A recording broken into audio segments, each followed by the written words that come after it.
High, good morning. আজকে দ্বিতীয় দিন, আর এখন বাজে ওই সকাল 6:45 মতো। গতকাল সারা রাত বৃষ্টি হয়েছে, আর আজকেও সকালে বৃষ্টি পড়ছিল। সেই জন্য রেনকোট পরে আমরা একদম রেডি হয়ে গেছি। কিন্তু আমরা রেডি হলে কি হবে, এখনও হোটেলের মেন গেটটা খোলেনি। সেই জন্য কিছুক্ষণ বসে অপেক্ষা করছিলাম, তারপর খোলার পর বেরিয়ে আসলাম। তাই আমাদের আজকে বেরোতেও একটু দেরি হয়ে গেছে। রাস্তায়ও পড়ছিল অল্প অল্প বৃষ্টি, আর ওই যে দূরে পাহাড়গুলো দেখা যাচ্ছে সমস্ত মেঘে ঢাকা। রাস্তা থেকে আমরা চিল্কাটাও দেখতে পেয়েছিলাম একটু, কিন্তু যেহেতু তখন বৃষ্টি পড়ছিল না, আমার ফোন বের করে আর রেকর্ড করা হয়নি। তো একদম হালকা সামান্য বৃষ্টি পড়ছিল এখন, কিন্তু আকাশে রয়েছে বেশ মেঘ। আমরা তো ভাবলাম আজকে হয়তো সারাদিন এরকম মেঘলা আর বৃষ্টি থাকবে, কিন্তু বেলা বাড়ার সঙ্গে সঙ্গে আর আমরা অন্ধ্র ঢুকে যাওয়ার পরেই এমন রোদ দেওয়া শুরু করলো, কারণ অন্ধ্রে এক ফোঁটাও বৃষ্টি পাইনি আমরা। এরপর প্রচণ্ড রোদ পেয়েছিলাম।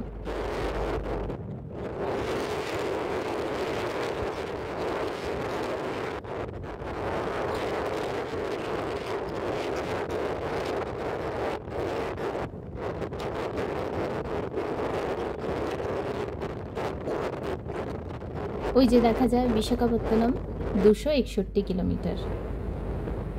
তো সকালটা তো এরকম ওয়েদারটা ভীষণই সুন্দর ছিল, হালকা মেঘলা, বৃষ্টিও বন্ধ হয়ে গিয়েছিল। আর ওই দেখো পাহাড়ের ওপরে শিব পার্বতী।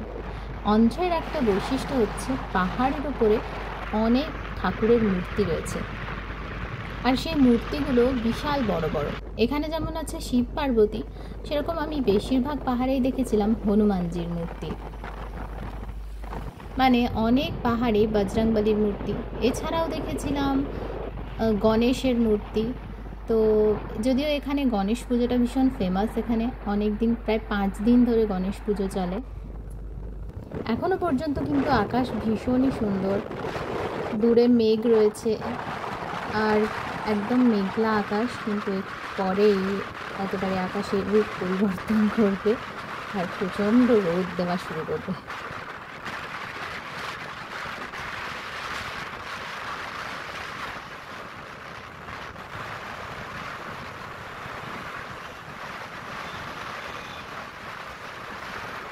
যে গিয়েছিল প্রায় সকাল 9টা মতো, সেই জন্য আমরা ব্রেকফাস্ট করতে দাঁড়িয়েছিলাম। আর প্রথম দিন থেকে প্রতিদিনকার আমাদের একটাই ব্রেকফাস্ট, ইডলি আর দোসা। আমরা করছিলাম ব্রেকফাস্ট, আর আমাদের বাহনদের নিচ্ছিল একটু রেস্ট। আর রাস্তাটা দেখে পুরো মনে হচ্ছে যেন পুরো জায়গাটা, পুরো রাজ্যটাই যেন পাহাড়ে ঘেরা। আর এখানে পুরো বড় বড় লুচির সাইজের ইডলি, একটা খেলেই পুরো পেট ভরে যাবে।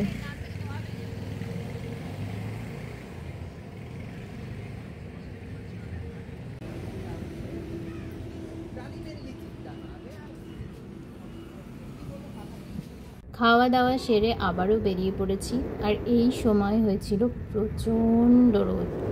ক্যামেরায় বোঝা যাচ্ছে কিনা জানি না, কিন্তু চারপাশটা একদম পরিষ্কার হয়ে গিয়েছিল আর প্রচুর রোদ হয়েছিল।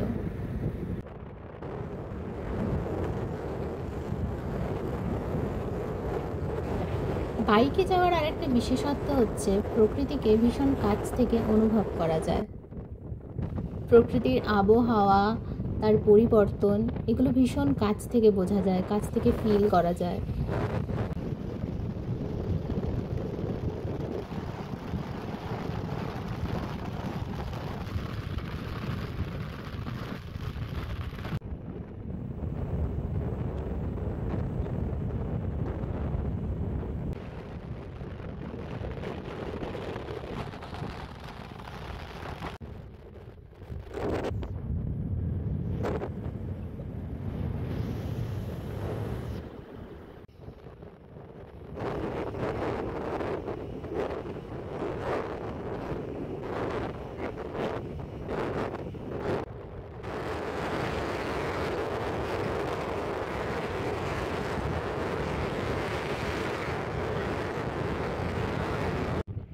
এই যে রাজ্য ভেদে প্রকৃতির রূপ পরিবর্তন হয় না, এই যে পাহাড়টা, মানে এই পাহাড়গুলো দেখা যাচ্ছে, এরকম পাহাড় ওড়িশাতেও ছিল।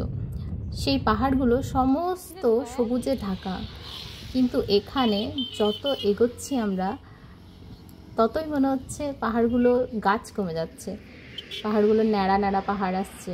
আর এখানে আমি দেখতে পেয়েছি লজ্জাবতী। সেই ছোটোবেলায় এরকম করতাম, অনেক দিন পর দেখলাম এই গাছটা।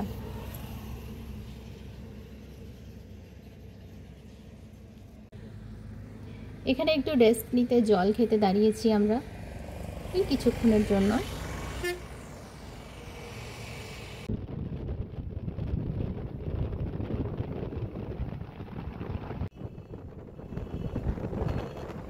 এই যে ঘন সবুজ পাহাড় থেকে আস্তে আস্তে সবুজটা হালকা হালকা কমে যাচ্ছে, আর গাছগুলো একটু একটু ছোটো হয়ে যাচ্ছে। এখানে খুব বড় বড় গাছ হয় না, একটু ছোট ছোট সাইজের, মাঝারি সাইজের গাছ হয়। তো সেগুলোই দেখতে পাচ্ছি। এই প্রকৃতির রূপের যে পরিবর্তন, এটা ভীষণ এনজয় করছিলাম আমরা।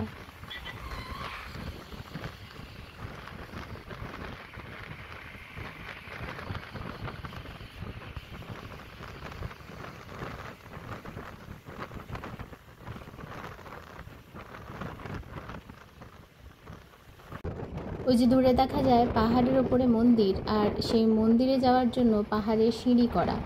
এরকম এখানে অনেক পাহাড় রয়েছে যার উপরে মন্দির রয়েছে আর পাহাড়ের মধ্যে সিঁড়ি করা রয়েছে। এরকম একটা মন্দির মানে পাহাড় আমার পাড়াতেও আছে, একবার যাওয়ার ইচ্ছা আছে। যদি কখনো যাই সেটা ভিডিও করব। আর ওই দূরে পাহাড়ের ওপরে মাথা উঁচু করে আছে বিবেকানন্দ। ভীষণই রোদ, তাই একটু জুস খেতে দাঁড়িয়েছি এখানে। আমরা নিয়েছিলাম দুজনে অরেঞ্জ জুস। বেশিক্ষণ দাঁড়ালে চলবে না, সেজন্য বেরিয়ে পড়েছিলাম। আর রাস্তার ধারে ধারে সারি দিয়ে নারকেল গাছ।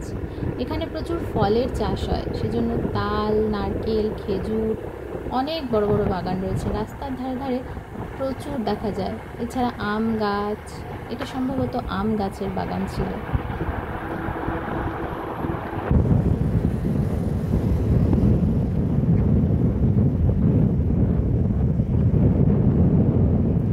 দূরে সারি দিয়ে পাহাড় পাহাড় আর পাহাড়, মাঝে মাঝে গাছপালা রয়েছে, জমি রয়েছে, আর রয়েছে পাহাড়।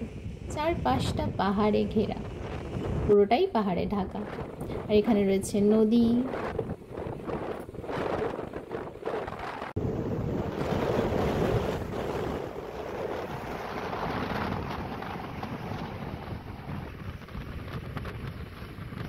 দুপুর হতে চললো প্রায় এখন 1:30, সেজন্য এবারে আমরা খেতে দাঁড়াবো। আর চলে এসেছি একটা পাঞ্জাবি ধাবায়।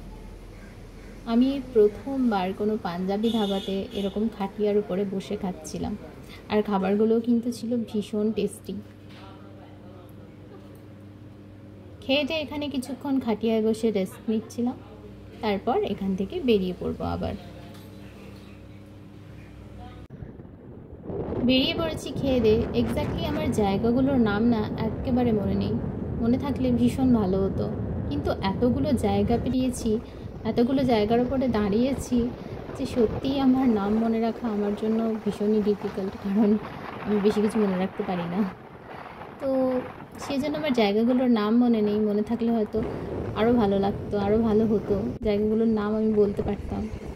কিন্তু যেহেতু আমার মনে নেই, তাই কি আর করা যাবে। যাকে এখানে আবার দেখা বিবেকানন্দের সাথে। আর এবার একদম বিকেলবেলা, সূর্য প্রায় ডুবে ডুবে। এখানে বিকেলটা অনেকক্ষণ সময় ধরে থাকে। আর এই যে বলেছিলাম বড় বড় বজরংবলীর মূর্তি, এখানে বিকেলটা অনেকক্ষণ সময় ধরে থাকে, কারণ এখানে সন্ধে প্রায় 7টা 15, 20, 7:30 বেজে যায় সন্ধে হতে হতে। তো সেই জন্য বিকেলটা অনেকটা সময় ধরে রয়েছে। এখানে রয়েছে সারি দিয়ে খেজুর গাছ।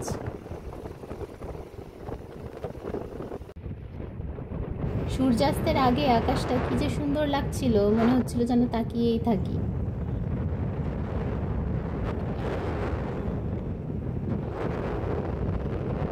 এখন সন্ধেও হয়ে গেছে, আর সেই জন্য আমরা হোটেলেও চলে এসেছি। এখানে খাবার নিতে এসেছি, খাবার নিয়ে খেয়ে দিয়ে তাড়াতাড়ি শুয়ে পড়ব। কারণ আমাদের প্ল্যানটাই এরকম ছিল যে আমরা প্রতিদিন সন্ধে হয়ে গেলেই হোটেলে চলে যাব, আর তাড়াতাড়ি খাওয়া দাওয়া করে শুয়ে পড়বো, আর অনেক ভোরবেলায় বেরিয়ে যাব।